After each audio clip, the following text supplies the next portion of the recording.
Assalamualaikum warahmatullahi wabarakatuh. Halo teman-teman semua. Selamat siang ya teman-teman. Teman-teman, mudah-mudahan di siang-siang kali ini teman-teman masih semangat nih mendengarkan podcast dari kami, yaitu di podcast SMA Negeri 9 Samarinda. Nah, teman-teman, perkenalkan nama saya Muhammad Nasar. Saya merupakan ketua OSIS dari SMA Negeri 9 Samarinda sekaligus host pada kesempatan pada kali ini. Nah, teman-teman, pada kesempatan kali ini teman-teman kita bertemu kembali dalam episode, kalau tidak salah episode keempat atau kelima ya teman-teman. Nah, teman-teman, untuk sekarang tamu undangan yang kita undang adalah Bapak Sofan, yang mana Bapak Sofan ini adalah guru bahasa Indonesia di SMA Negeri 9 Samarinda. Apa kabar Bapak? Alhamdulillah baik. Baik ya Bapak. Alhamdulillah. Jadi Pak Sofan ini adalah guru bahasa Indonesia di SMA Negeri 9 Samarinda, yang dimana beliau adalah guru yang asik teman-teman. Yang dimana kalau misalnya kita dijelasin gitu tentang pelajaran, kayak gampang masuk di otak. Bisa berbaur dengan Gen Z seperti kita. Benar banget kan Pak? Oke, kita langsung saja teman-teman. Kita akan membahas kali ini tentang pendidikan. Oke Pak, boleh saya tanya Pak, menurut Bapak perkembangan pendidikan saat ini tuh bagaimana sih Pak gitu menurut Bapak? Ya, pendidikan saat ini semakin lama semakin berkembang mengikuti perkembangan zaman dan teknologi. Hal ini menunjukkan bahwasannya pendidikan di Indonesia merupakan pendidikan yang memberikan sebuah inovasi, sebuah kreasi baru dengan adanya pendidikan digitalisasi seperti itu, Mas. Oh, siap Pak.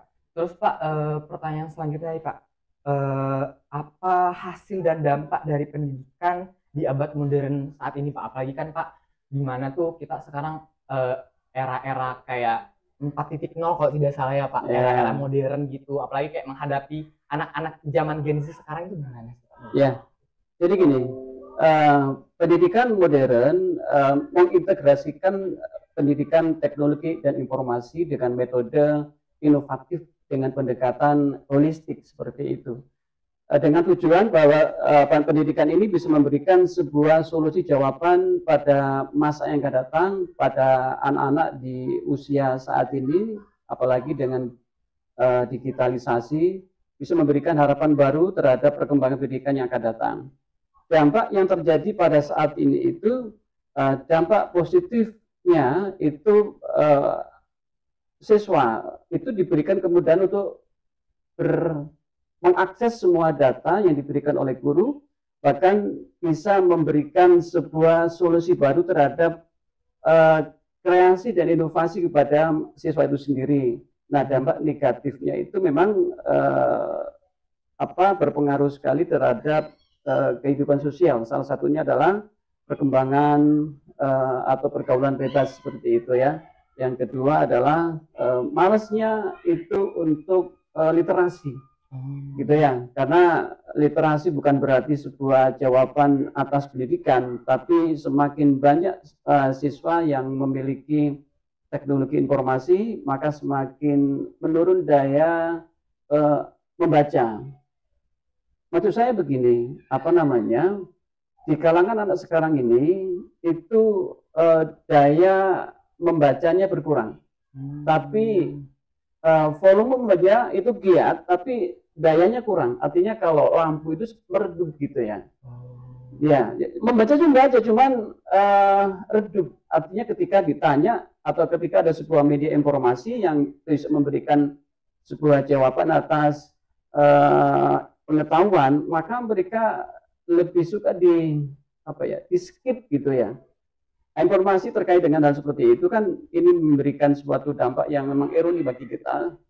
Nah, Gen Z sekarang ini perlunya literasi memang, apalagi sekarang ini di SMA 9 itu sudah memberikan pendidikan digitalisasi e-learning atau tablet seperti itu, di mana siswa bisa memberikan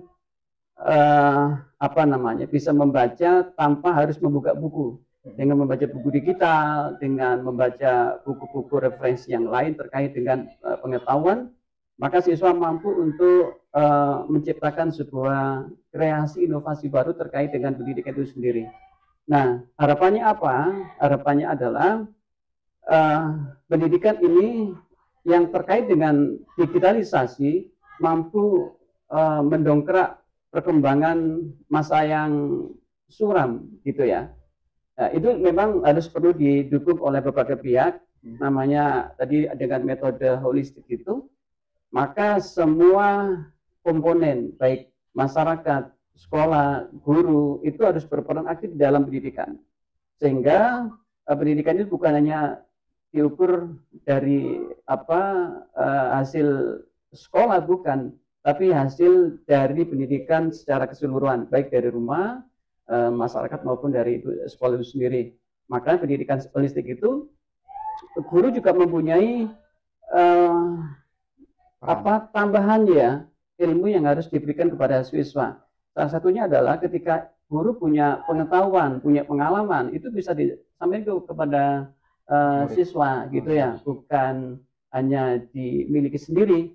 Seperti zaman dahulu itu, kalau kita lihat menengok sejarah perkembangan pendidikan, itu ketika guru punya buku, guru punya ilmu, itu guru yang murid nggak boleh pinjam, murid nggak boleh tahu, seperti itu. Tapi zaman sekarang dengan perkembangan teknologi, dengan pendidikan modern ini, maka guru nggak boleh seperti itu. Guru harus bisa memberikan sebuah gambaran, sebuah kreasi inovasi terhadap pendidikan supaya pendidikan bisa mengena di kalangan masyarakat, bahkan anak-anak yang belum mampu pun bisa mengakses seperti itu. Bahkan sekarang ini pendidikan tidak harus di sekolah, Mas Nazar, itu ya, bisa dimiliki, bisa belajar melalui media online, bisa memiliki akses lain, itu bisa memberikan nilai tambah kepada siswa sekarang ini. Hal yang lain yang perlu ditindaklanjuti adalah dengan adanya sekolah modern ini, atau dengan istilah pendidikan yang istilah Gen Z saat ini, itu bisa membawa sebuah tatanan baru terhadap pendidikan, membawa anak itu ke masa depan gitu ya, terus membawa nama lembaga yang akan di tingkat internasional gitu ya, dan tidak lupa juga kepada sarana yang dimiliki oleh sekolah paling tidak mendukung bahkan menyesuaikan dengan peningkatan pendidikan yang baru seperti itu, sehingga pendidikan ini selaras dengan pendidikan yang dicanangkan oleh Indonesia di era yang akan datang seperti itu. Mungkin seperti itu, Mas Nazar. Oke, Pak. Menurut Bapak nih, apalagi kan kita sekarang Gen Z ya, Pak. Gimana sih menurut Bapak tentang anak-anak Gen Z yang biasanya walaupun ada yang namanya membaca digital ya, Pak, tapi kebanyakan Gen Z sekarang itu dia baca di digital hanya melihat saja, tidak membaca gitu, Pak. Itu bagaimana menurut Bapak gitu? Ya, itulah salah satu dampak yang menjadi problem bagi saya seorang guru, bagaimana memberikan motivasi, semangat kepada siswa-siswa yang formulannya hanya membaca tanpa dengan daya yang kuat, sehingga ketika ditanya pun juga tidak paham gitu ya. Maka solusi yang harus ditanamkan kepada siswa yang kurang minat bacanya itu harus ditingkatkan dengan cara-cara penyesuaian, penyeragaman, atau mungkin keserasian atau komitmen sekolah terhadap kegiatan literasi itu, sehingga literasi itu bukan hanya sekedar membaca, tapi sebuah sebuah cara untuk menuangkan sebuah gagasan baru gitu ya. SMA 9 salah satu yang menjadi contoh kalau saya lihat ya dari sekolah-sekolah yang saya lihat ini, bahkan saya lihat itu semi pesantren gitu ya, ada literasi digital, baik itu ilmu pengetahuan, sejarah maupun motivasi dan saran, dan juga yang namanya membaca Al-Quran, bahkan juga yang namanya hafalan. Dan menjadi sebuah tantangan kepada saya sendiri selaku guru untuk memberikan saran dan motivasi kepada anak didik kita ini lebih ditingkatkan dan lebih terus dilanjutkan, apalagi guru-gurunya yang sudah senior-senior ini bisa memberikan sebuah terobosan baru supaya siswa kita ini menjadi siswa yang bukannya sekedar embel-embel SMA 9 dan mengenyam pendidikan, tapi punya nilai tersendiri di dunia pendidikan seperti itu. Dan yang lain lagi adalah program sekolah yang saat ini dicanangkan dengan digitalisasi itu merujuk pada hasil proyek yang sudah dicanangkan dan dikembangkan di berbagai lini kehidupan. Maka saat ini di SMA 9 kan ada yang namanya dual track ya, yang menopang membangun peradaban baru pendidikan di SMA 9. Dengan cara ini maka persaingan di sekolah-sekolah SMA SMK ini semakin kuat. Ternyata bukan hanya di SMK 3 yang bisa bikin kue, yang bisa merias, yang bisa membuat teknologi informasi di SMK seperti itu, maka SMA 9 pun bisa memberikan yang terbaik di kancah pendidikan, bahkan bersaing insya Allah di dunia, di sekolah-sekolah yang akan datang seperti itu, Mas.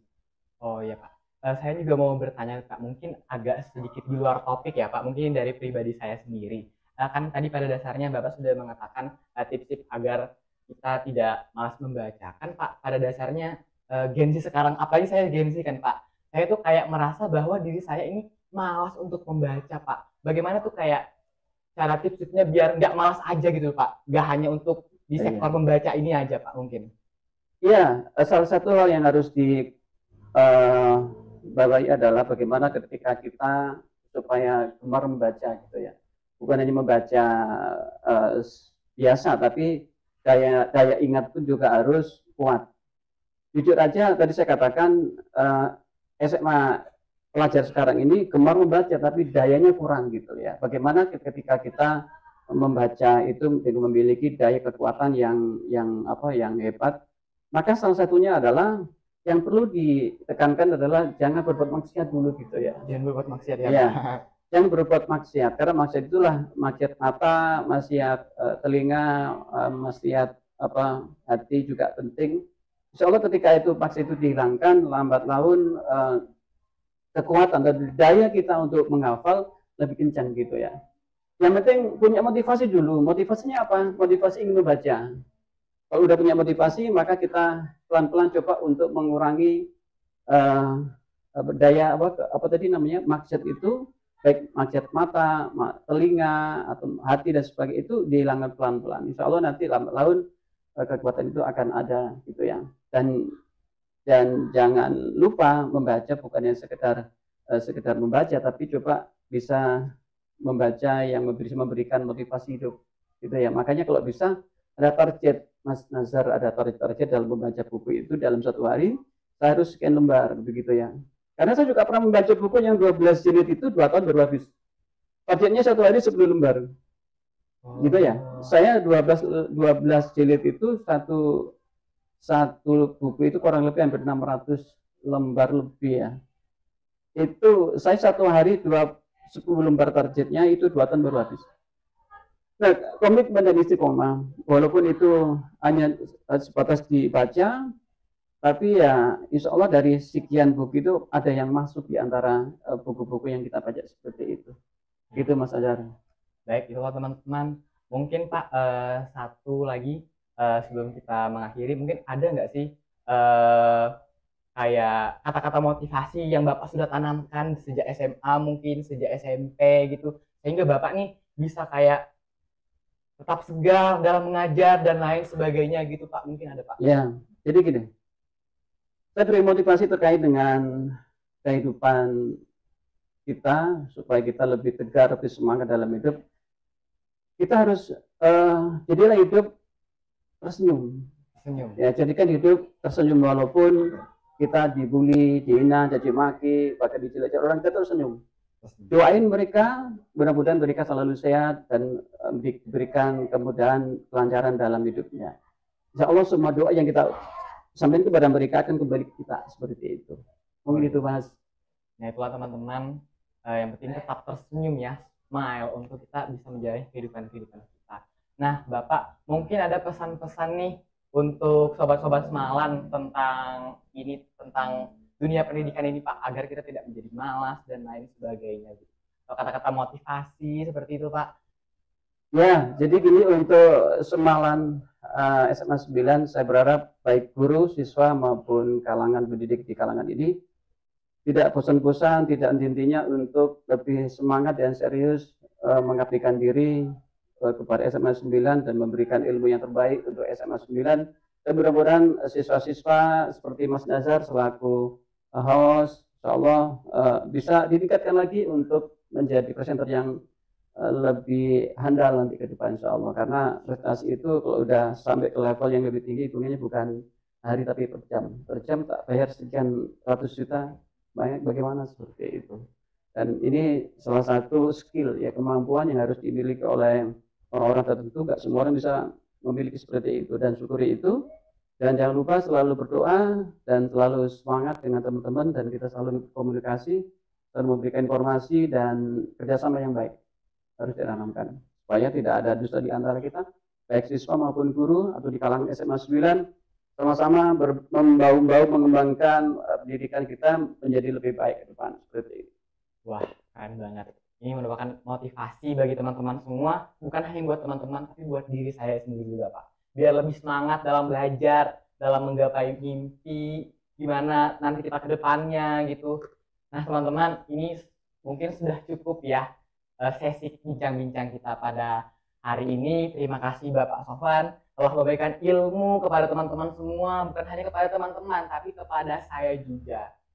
Dan demikianlah teman-teman podcast SMA Negeri 9 Samarinda. Sampai jumpa di lain waktu. Saya Muhammad Nasar, saya pamit undur diri. Terima kasih.